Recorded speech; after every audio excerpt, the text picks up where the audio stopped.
Authentique troupe d'élite créée en 1888, les chasseurs alpins, de par leur spécialité, disposent d'un habillement spécifique qui les distingue du reste de l'armée de terre, elle habillée en terre toute arme.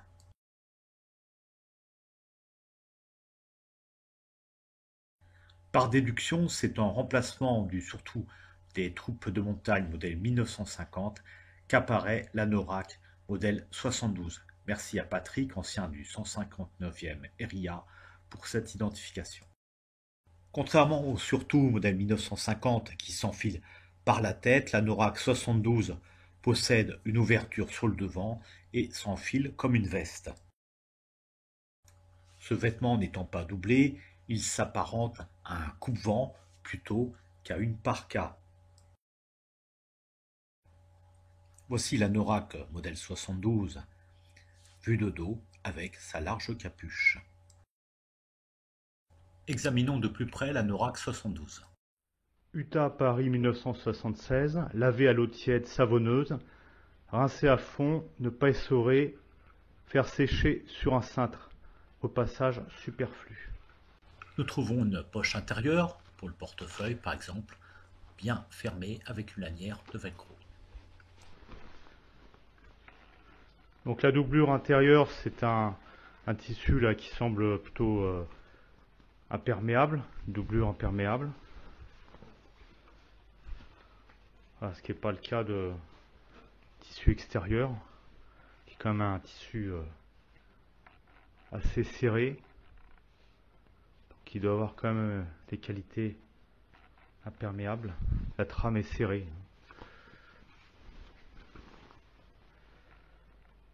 On note le lacet à la taille, et lacet effectivement en bas de l'anorak, la fermeture mécanique et fermeture par velcro velours crochet sur toute la hauteur de l'anorak.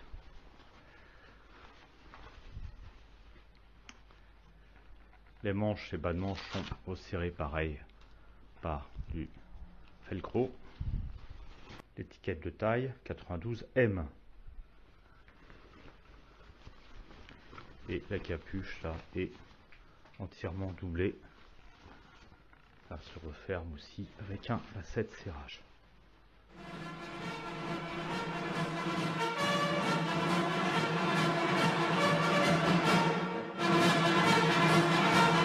Sur fond de musique militaire des chasseurs alpins, dont le titre est l'Hartmann Hillers Kopf, célèbre combat des chasseurs alpins de 14-18, nous présentons mise en situation l'anorak modèle 72 et ses 4 grandes poches fermées par velcro.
La parka Gore-Tex des troupes alpines apparaît vraisemblablement au tout début des années 90, et en plus d'équiper les troupes de montagne, elle fut distribuée aux troupes françaises en ex-Yougoslavie. Ainsi, Ilian a-t-il reconstitué l'uniforme que son père a porté en Bosnie durant l'hiver 1995-1996. Appelé du contingent au sein du 40e régiment de transmission de Thionville, le papa d'Ilian a servi en qualité de volontaire en ex-Yougoslavie dans le cadre de l'opération Salamandre.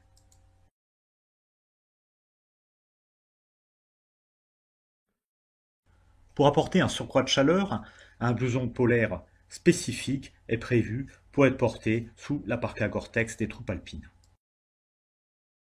À noter que plusieurs types de blousons polaires ont coexisté à cette époque au sein de l'armée de terre. Mais il s'agit bien ici du bon modèle qui nous est présenté par Ilian. Pour bien appréhender cette parka, voici d'abord une vue de dos.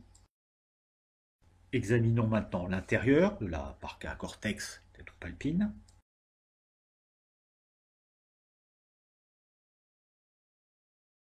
L'ensemble des coutures sont étanchéifiées.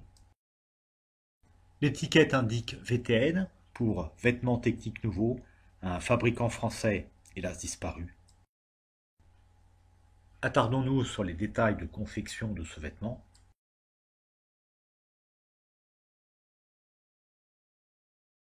En bas de veste, nous trouvons un cordon de serrage.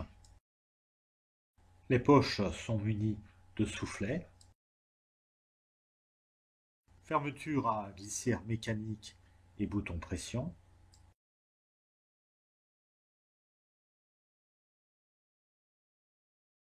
Double fermeture également pour les poches.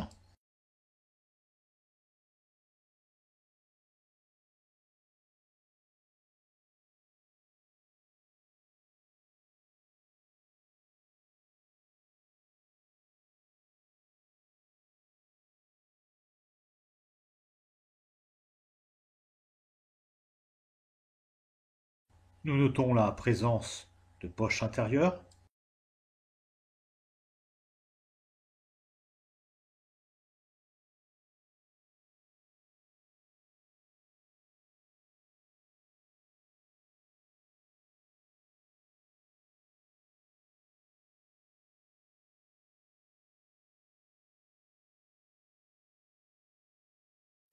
Voici les bas de manches.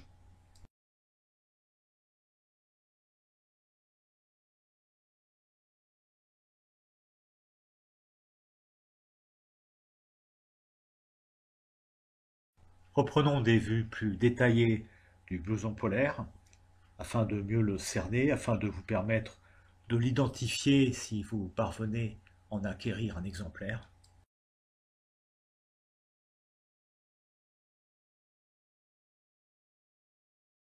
Voici maintenant l'étiquette du blouson polaire. Ici une étiquette fourrure polaire. Nous remercions Ilian pour cette présentation et pour le travail de recherche que celle-ci a nécessité.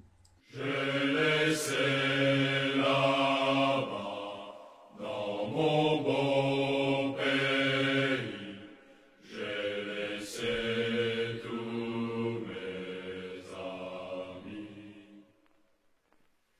Je laissais là-bas, dans mon beau pays, j'ai laissé tous mes amis. J'espère que cette vidéo vous a plu. N'hésitez pas à cliquer j'aime, à la commenter et à la partager sur vos réseaux sociaux. Et si vous aussi vous êtes passionné par l'armée de terre française de la fin du XXe siècle, de la période du service national, n'hésitez pas et rejoignez-nous sur notre groupe Facebook Modèle F1 Armée française. Nous serons heureux de vous accueillir et de faire votre connaissance.